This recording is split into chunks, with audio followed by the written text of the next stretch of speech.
Hey, Si, good to have you on the show. It's good to see you. It's been a while. Great to be with you, Tony. Thanks for having me. So I'm going to go ahead and start off and just read a brief bio about our guest today.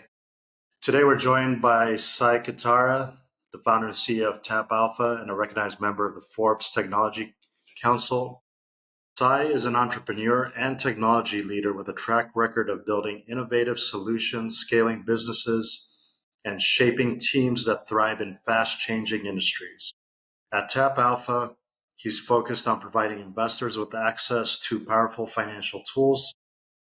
He brings not just expertise in product strategy and innovation, but also the real world lessons of navigating the challenges every founder faces. Please join me in welcoming Si Katara. Great to be with you, Tony. Thank you, sir. So you've been busy. Tell us about what you've been up to. Oh man, it's been a journey. Sort of founded Tap Alpha I know exactly how long, actually 2.5 years ago, because I founded it the same month my oldest was born. So it's been very busy, but the journey to get here has been a really interesting one from a different You weren't world. on, yeah, you weren't on the computer as the baby was born, right? Yeah, it's been interesting, but I mean, part of it, founding the company, it gave me the freedom to be present and to be around when my daughter was first born, and it's one of those things that was part of the impetus of why I founded Tap Alpha. But my journey has been a really interesting one from computer industry, being a computer engineer, through founding my first startup, leaving that startup, and then starting this new one. So excited to be here and share a little bit about what the journey has looked like. Yeah, so tell us about just that journey of you had your startup. Now, were you working for somebody before then?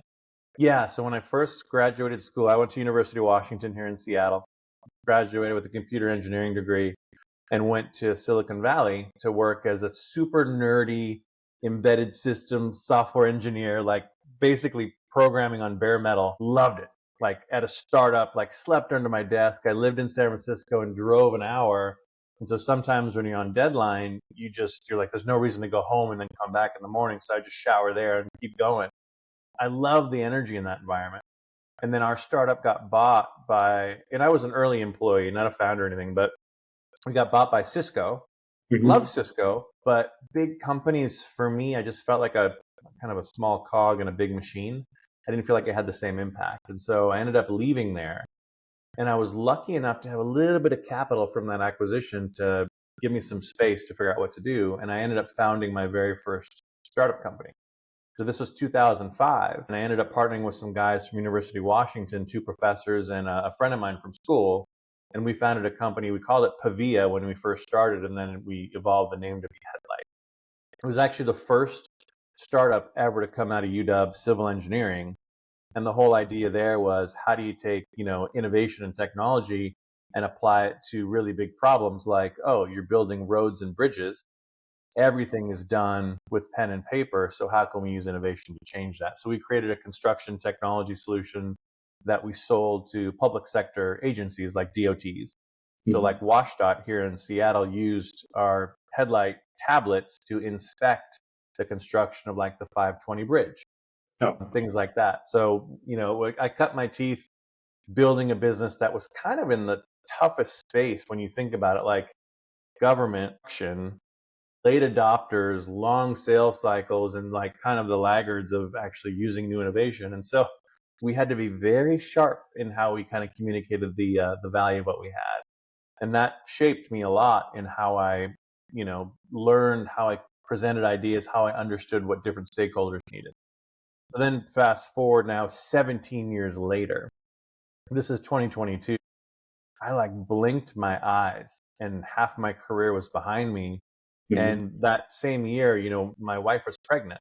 And it's sort of when you have such a foundational shift like that, it really it focuses you on what you do and don't want to do. And time becomes one of the things that you really hold as most precious. And I thought to myself, am I going to spend the remaining time that I have professionally here? Or is it time to maybe try and add value somewhere else? So that's when I made the tough decision to leave the company that I founded to figure out what was next. The challenge was in October of 22, the markets were way, way down. And I had always been sort of a S&P 500 buy and hold investor. and I Yeah. had to figure out how to pay the bills. And I was like, way to think it through, dummy. Like, you're about to have a baby, your family's growing, your financial responsibilities are getting heavier, not lighter. And so I remembered, my dad was an engineer turned financial advisor, and he taught me about options trading and stuff. And so I traded options for 20 years, and he taught me about covered calls. But the kind of novel and magic thing that happened that same quarter was that short dated covered calls, they call them 0 DTE, 0 days to expiration. It's an option, but it just expires every day. And my engineering brain was like, this actually makes a lot of sense from a precision standpoint, because I can actually take a swing every day and probably mitigate some risk. I don't know if the juice will be worth the squeeze, but let's try it. Well, fast forward 2 months, just the option premium of me executing this daily covered call strategy on my existing shares paid for the lion's share of my family's mortgage. And that was a game changer for me at a time when we were about to have a baby. And like my daughter's first year, I had like zero financial stress. I was present for all of it. And a big part of that was the strategy. The hard part was it just took forever. It took like 4 hours a day because I did a lot of math to figure out, risk reward, and then just executing it every day. But with the technology background, I ended up writing some cloud-based tools that took like 4 hours of work down to under 5 minutes. And that was like the aha moment where I was like, wait a minute.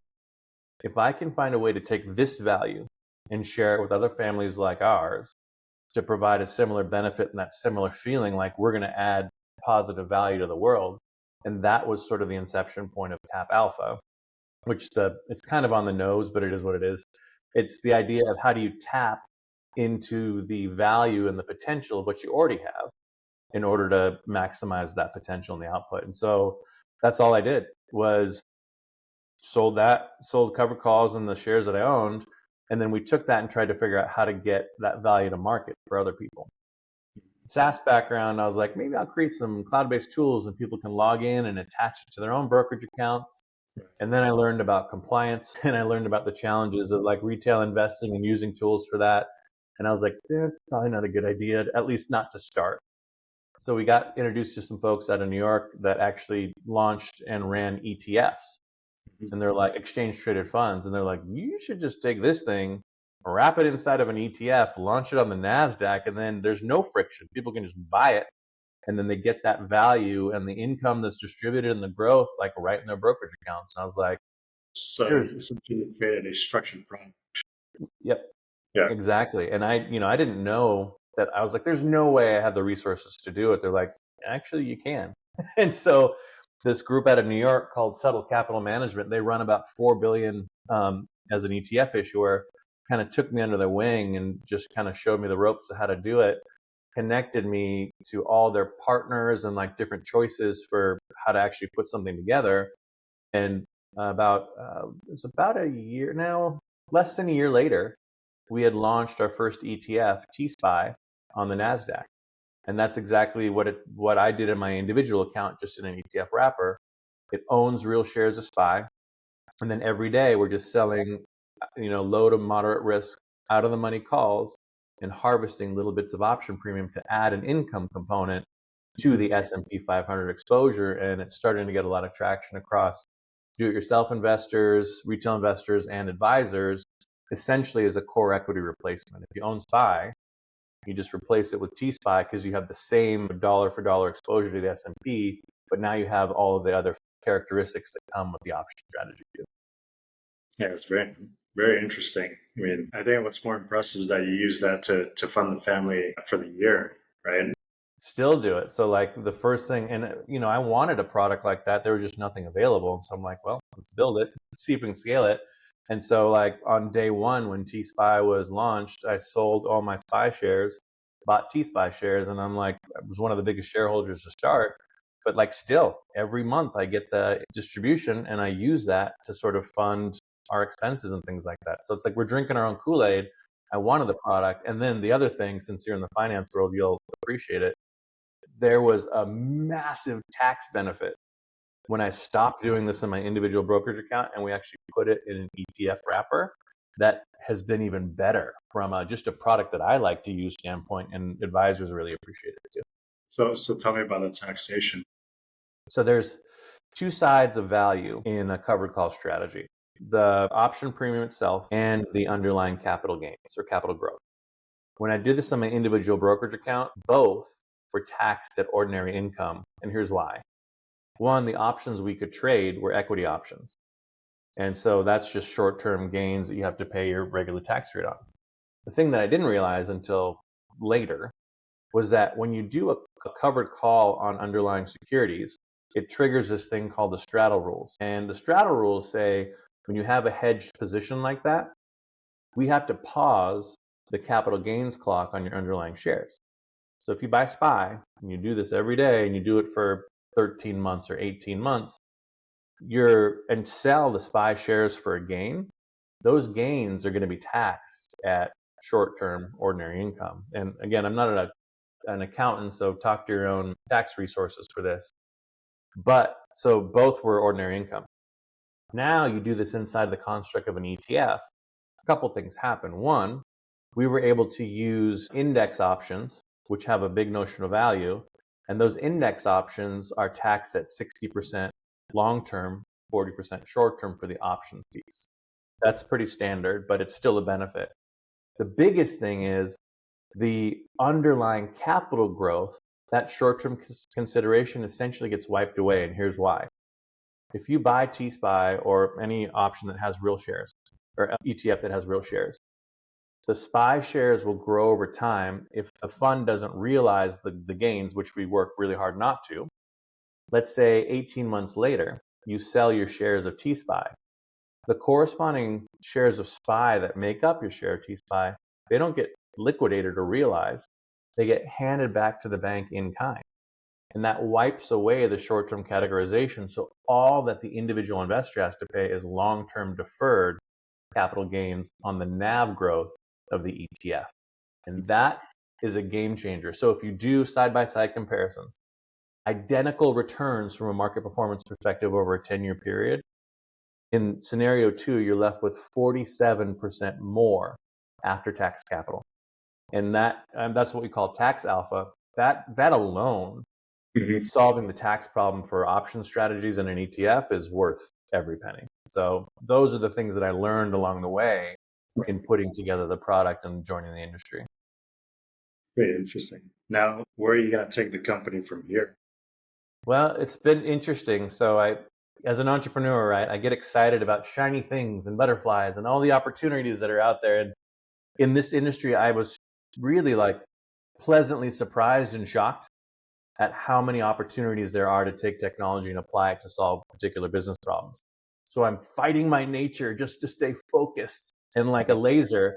But really, so that's the way for just don't do it. I learned it in my last business, and we chased all these butterflies, man, and it was exciting. But it just, when you're a startup, you just don't have the resources to pursue it all. So I'm fighting it, and we're basically staying super narrow. So what we did, we launched T-SPY August 15th of 2024. So we just surpassed our first year.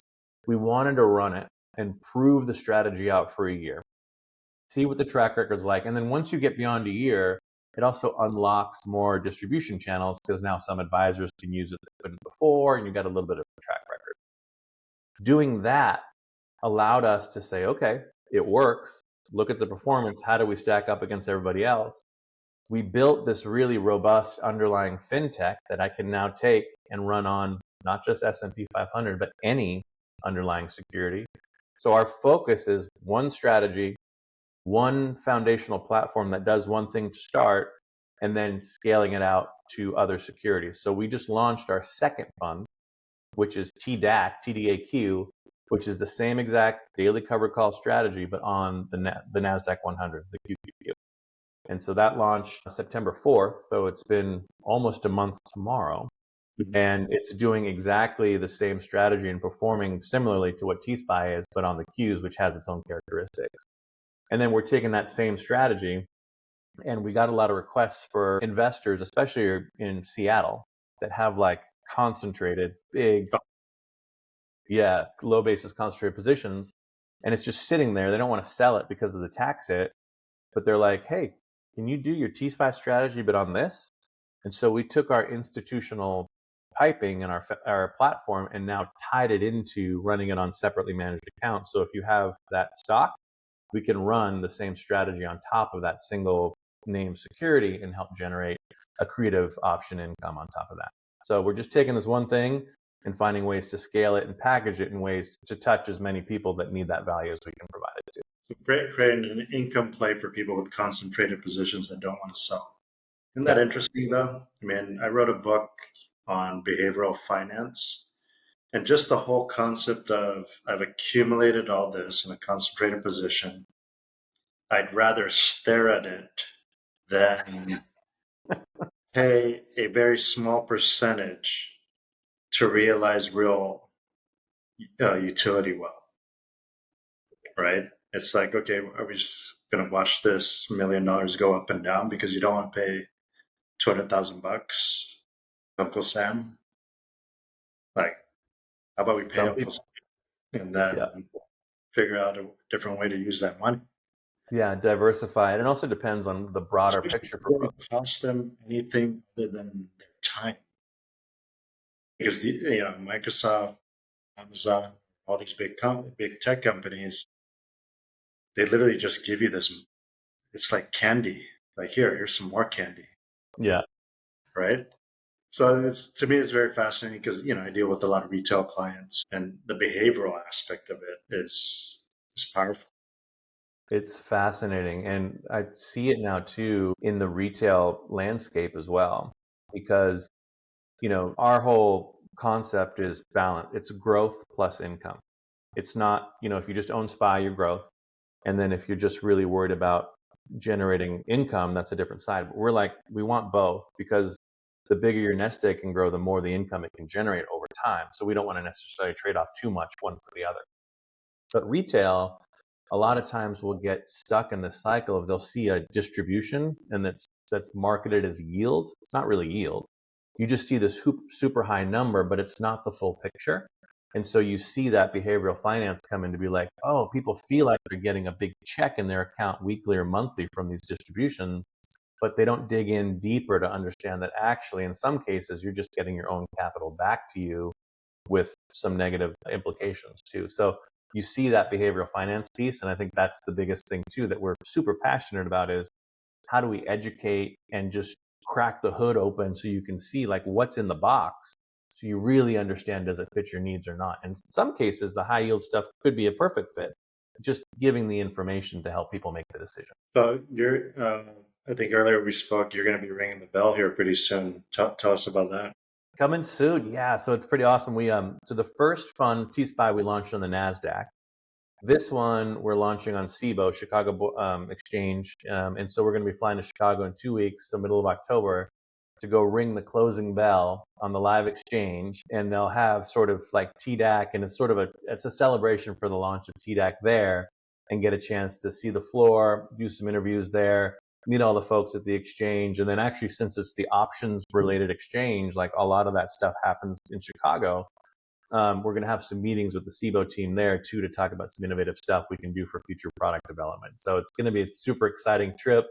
First time like ringing a live bell, and it's cool because like that exchange actually has live traders on the floor where the other ones don't anymore as modern systems have replaced it. So it's just going to be a super unique moment that's kind of been a dream as a technology entrepreneur to be able to do it at some point. Now we get to do it middle of next month. Yeah, it's pretty interesting. I had a guy that I interviewed the other day, and the product that he developed, it's an AI based product, is based out of a need. So you thought of a need for your own use. They said, maybe somebody else could use that. Now, was it always the intent to create something for other people to use? I think part of it is I've learned the hard way being an entrepreneur and trying to build stuff and being an engineer, recovering engineer, where we're catastrophically attached to solutions and building cool stuff. But that's not the way to approach building something that's useful to the market. And it's like the whole field of dreams thing, right? You're like, oh, if you build it, they will come. They never come because you're not understanding the problem. And so we flipped it. And I learned the hard way that that's the worst thing to do is solution first. So to your point, yes, really dug into the problem. So like for me, I had a problem, I wanted a solution, but that wasn't enough. So the first thing that we did before actually building or thinking about how to actually package this thing, we interviewed a lot of DIY investors and advisors. And we did the full discovery set to understand what are the real pain points and challenges that people have when it comes to meeting their outcomes that they need. I'm coming into retirement, leading up to it. I need to I've been saving away like a squirrel, but I need to crack into this thing to release some income as I transition into my retirement. What are some choices? Well, you got bond portfolios, you got other rental properties or things like that, but a lot of people don't understand options well enough to see how that could actually be a potential solution with some really good characteristics. So those are the kinds of conversations that we had to figure out how to create something of value to solve those. How do you manage counterparty risk? On the other side of the options trade. Yeah, it's interesting. One of the hardest thing that we had to figure out from an implementation standpoint was how do you collateralize your option position in a 40 Act product? So if you think about it, we're dollar for dollar, basically 99.8% SPY, but it has to sit at the custodian. But in an ETF, the custodian cannot trade options. So those options have to be traded at a prime broker. Two different organizations, two different institutions. How do you get those things to talk to write those options? It was unbelievably hard to figure out how to do this, especially because we're doing it every day. Like our options are literally in play only 6.5 hours a day. So all the systems in place couldn't really support it. So we found great partners to do it. And the magic step was we had to find the bank that could do this magic step called an escrow receipt. So you don't actually move the shares anywhere. You just tell a third party, the OCC, yep, you have enough collateral. And that OCC account belongs to the prime broker. And that was the solution that we found where that enabled the prime broker to de-risk. That enabled the custodian to stay compliant, and that enabled us to be able to write these options every day, collateralized by the shares that were in the ETF. So those kind of things were really interesting. And then we built systems. So the other thing, this was all manual. It was emails and spreadsheets. So we built the infrastructure to manage and administer exactly the strategy in real time now at the push of a button. So it took a couple of hours just to put on one option trade when we first started, and now it takes seconds, minutes. And so those are the types of things that we really streamlined in building the product for an ETF. That's amazing that they're still using Excel, right? I'm It's like, mind-blowing. we're already talking blockchain, and they're still at Excel. Hundreds of millions of dollars, hundreds of billions of dollars are being managed this way in 40 Act products. And so that's one of the things that I'm trying not to get too excited about, to be like, well, we could license our tech out to other ETF issuers to run it. But I'm like, let's just stay focused. What's the end game? For me, it's always been just build something of value and find the right strategic ways to scale it. So the end game, I think maybe someday would be acquisition by maybe some good partner that we end up working with, or one of the big institutional sort of fund managers. At this point, I realized the only thing that matters is when you build something that is truly of value, you'll have optionality downstream. That's all we're focused on right now, is really building something that has great value, that's super differentiated from everything else in the space. And I think we're on a good path to deliver that to the industry. Competition wise, what would you say is your competition? ETFs are super interesting because it's a very democratizing tool. An ETF is just a wrapper, but it's a wrapper that's standardized and it allows people to just buy it, and it's super liquid and easy to interact with. So people mistake differentiation in the wrapper versus what's in the box as one and the same, but it's not. So there's other ETF issuers that have covered call strategies that, if you put them on the shelf side by side, they look similar, but no one else is looking at it from a scalable technology perspective, data perspective, AI integration perspective. And so that's kind of been our secret sauce. We're not finance guys that came in. We're just really curious guys from tech that kind of knew the nuts and bolts of it. And so we ask a lot of questions that the guys in finance that have been there for 30 years don't really ask. So we're pushing the envelope that way to create differentiation for the product set. But our product set, we started with the ETF as one wrapper Hmm. for a couple of main reasons. One, it's super transparent and no friction. So guess what? If you can perform and that you have confidence that you can deliver the performance, everyone can see it and everyone can use it.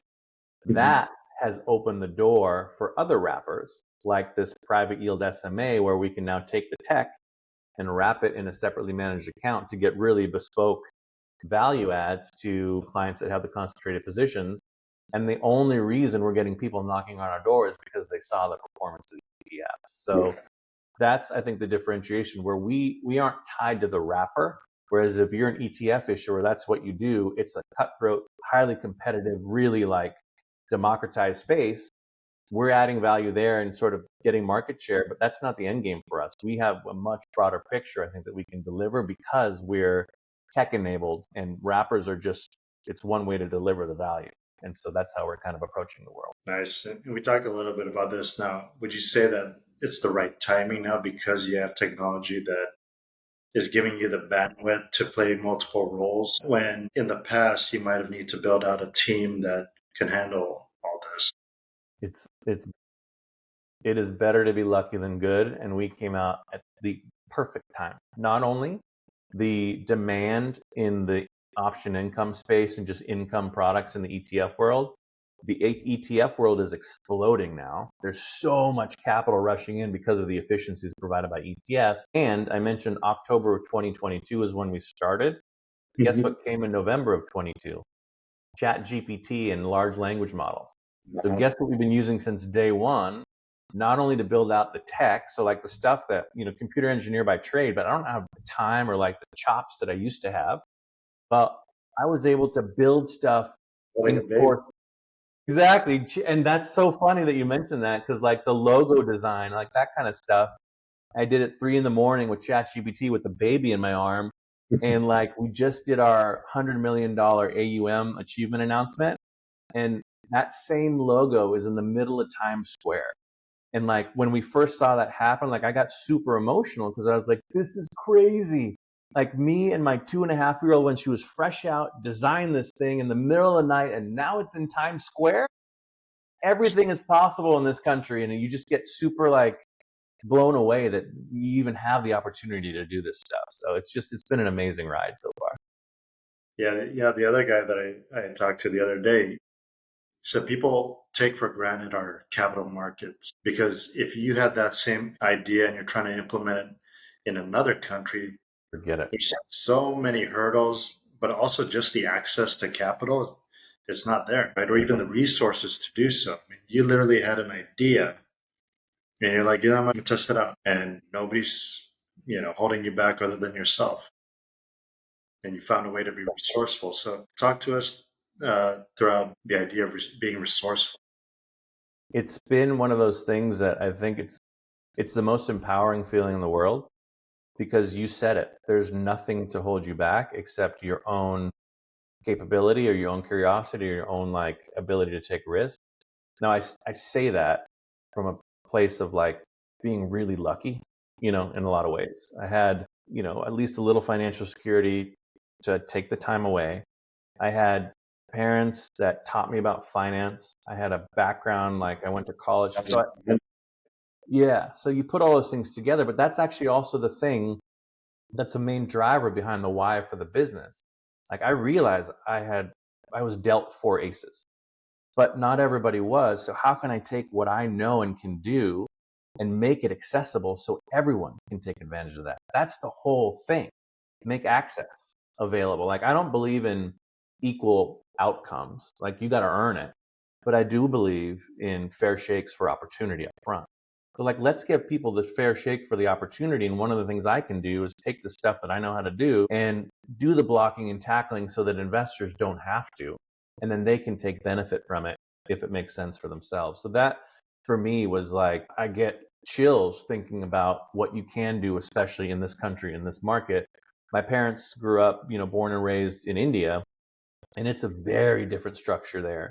And they came here and got educated, and they go back, but like, and India's come a long way, but there's no place on the planet like this country in order to take things like pop into your head and make them real. Like that is one of the most empowering things that you can actually get done here and very, very few other places in the world. Yeah, that's right. What would you say? I mean, what can you share with other entrepreneurs if they're thinking about their journey? Like, what recommendations do you have?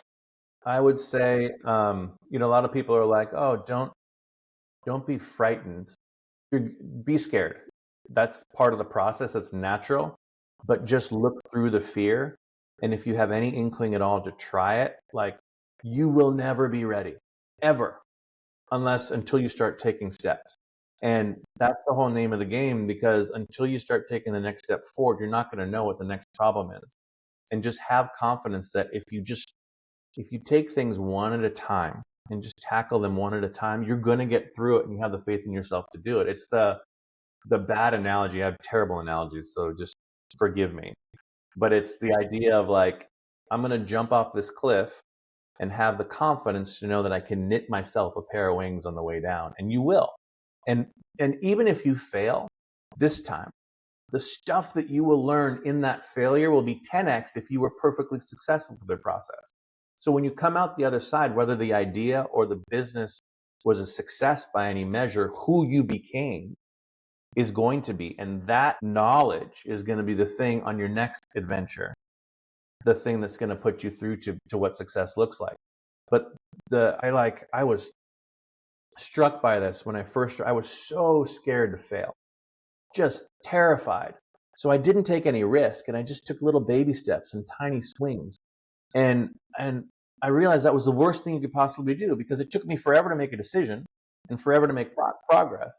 But when I read this book, it was called Growth Mindset. When I was like, I'm not going to learn anything by doing this, but if I start swinging the bat, fail where it's not win or lose, it's win or learn. Those lessons are the only fuel that will help you to be successful in whatever it is you choose to do. So to entrepreneurs out there, just try, just build something and fall on your face.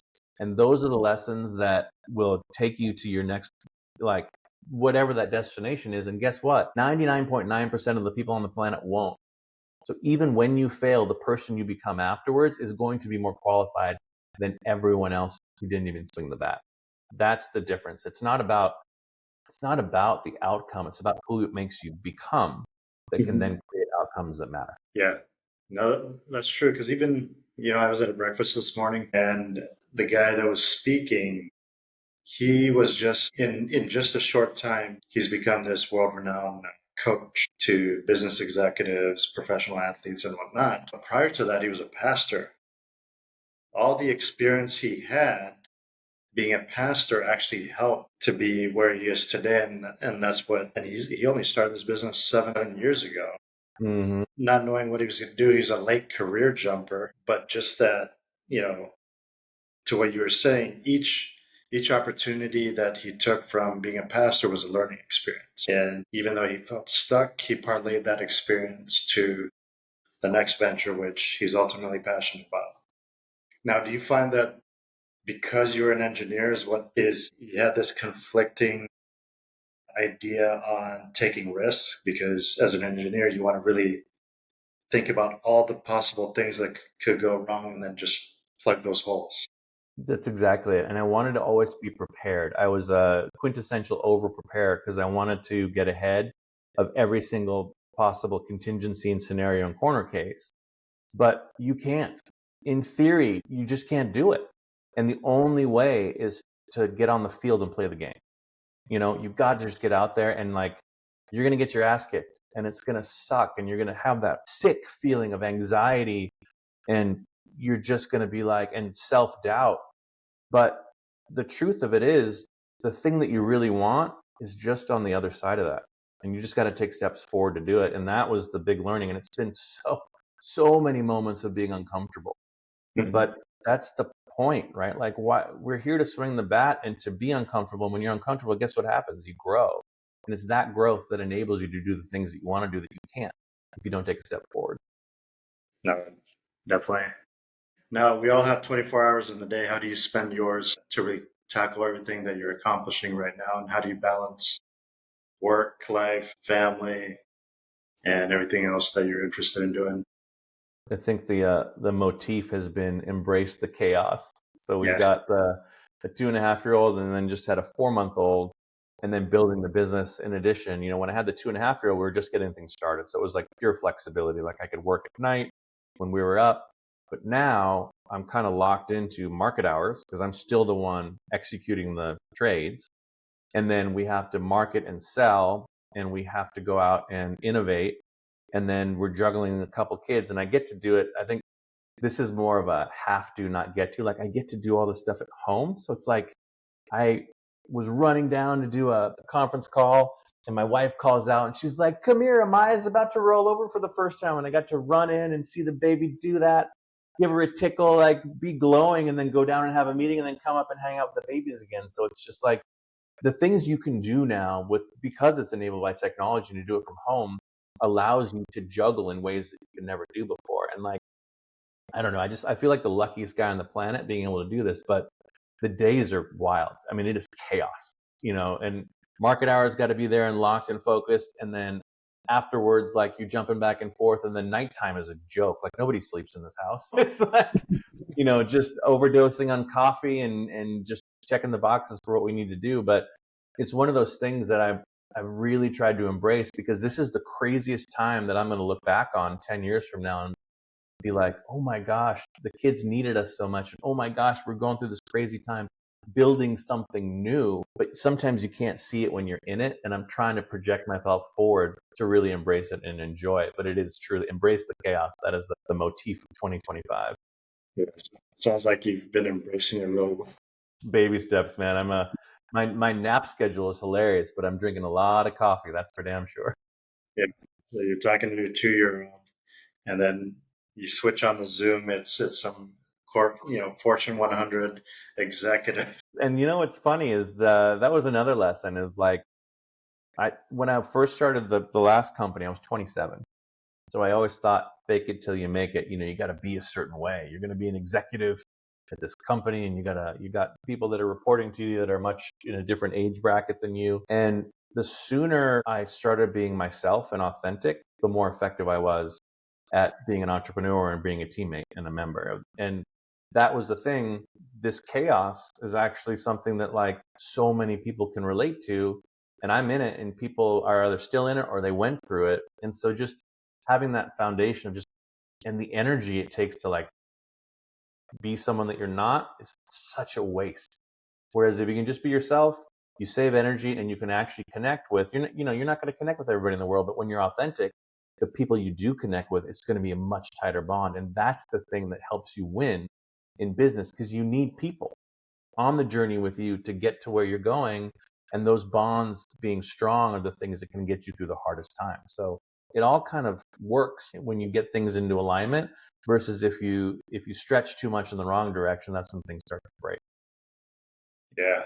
No, I mean, you're right. It's people need to be authentic. People need to be real. I just feel like it's lost on a lot of companies. It's a lot of lip service, Mm-hmm. right? It's like, yeah, be your true self. But then as soon as somebody's their true self, it's like, whoa, that doesn't fit our organization. Uh, and even to your point of being flexible to take care of the family, take care of a startup, meet with people. Essentially, what's going on in the corporate, big corporate, is they're taking that flexibility away. They've proven that you can run a company uh, virtually, but actually, we want you all back in the office, and that's just upended a lot of people's lives, right? It's interesting too, being here in Seattle, especially where Amazon's downtown, and you see what's happening. Like I know some people there that they're like, oh, I got to be in the office 3 days a week by this time. They'll literally go and they'll badge in, and then they'll go home. And it's like, there's ways to work the system, because they don't, the why behind why they're being forced to do that isn't clear. And I understand the why. As somebody who has led organizations before, there is value in the collisions and the unplanned and unscripted conversations that is super valuable. But it's a trade-off compared to the flexibility of what you need to do at home and how you can do it in any environment. So if you can find a balance between those two versus being hard one way or hard another, maybe there's a middle ground. You can get a little bit of the best of both worlds, but it is a trade-off. And it's interesting to see the large corporate, tech giants making one decision when I've seen complete flexibility work really well as long as you have the right foundation that's built to make it Yeah, that's real. happen. Well, I want to be respectful of your time. Thank you for coming on the show. Any last parting words for aspiring entrepreneurs, fathers, family men, or I would, persons? yeah, I would just say, like, if there's any spark and if there's been any question or something that has just been gnawing at you for a while, and getting the courage or the impetus to like try, it doesn't have to be the big home run swing, but there's so many ways to take baby steps, and those little baby steps can actually give the courage and the feedback that you start to see progress. And our brains are wired in a way that when you start to see progress, your dopamine fires and you get hooked to it, and you start to want more and more and more. So just take a baby step, see how it feels, and that's going to set you on a path to hopefully do the thing that you've always been waiting to do. But don't wait, just go, because we don't have that much time. And in fact, the other thing that, like, I'm looking back at my career, those little swings I took, it was just the same amount of work, if not more, than the Mhm. big swings I tried. Because the little swings, like if you have a small idea that's not that inspiring, it's going to be hard to pull other people to want to support you in it. But if you take a big swing, you're going to work just as hard, but you're going to have a lot more help.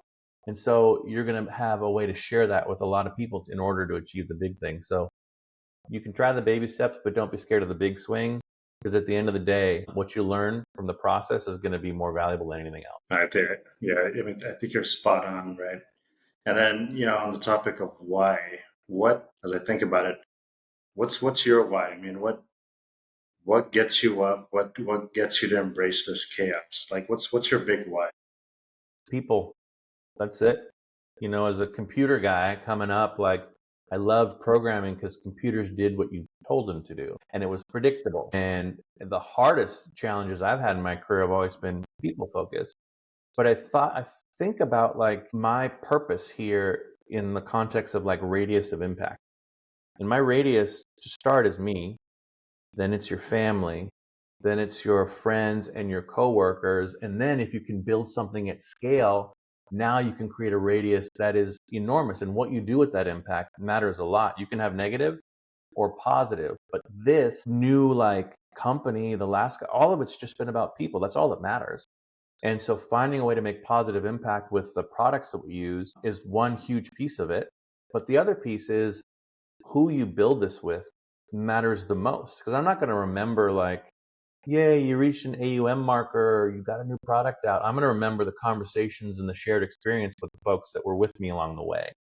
That's the thing that I'm going to take. And I think shifting the lens to the who has been the biggest benefit compared to at the beginning. I was always focused on the what. What's the outcome? What's the metric? What's the deliverable? But when you start thinking about the who, the rest of it can all fall into place because now you know what to prioritize versus what's not important. Well, what's on the agenda next? Well, just getting it was so funny. We had one product for a year, Mhm. and it just worked out this way that we ended up launching two more products on the same day. So we've tripled our product outcome. And what's cool about the technology is like, I don't need to hire anybody else. I don't need two more portfolio managers because of the way we built scale. And now we found ways to find a couple other products where it's the same button push, but it's just different value that's added. So I think it's strategically like looking at the focused butterflies that we can chase that create value with a multiplicative effect, and like having those strategic discussions now internally.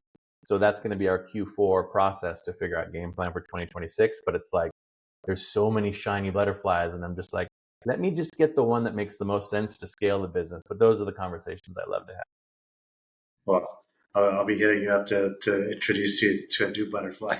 have. Love it. Anything I can do to help and point you in the right direction, for sure. I love those conversations. How can people find you?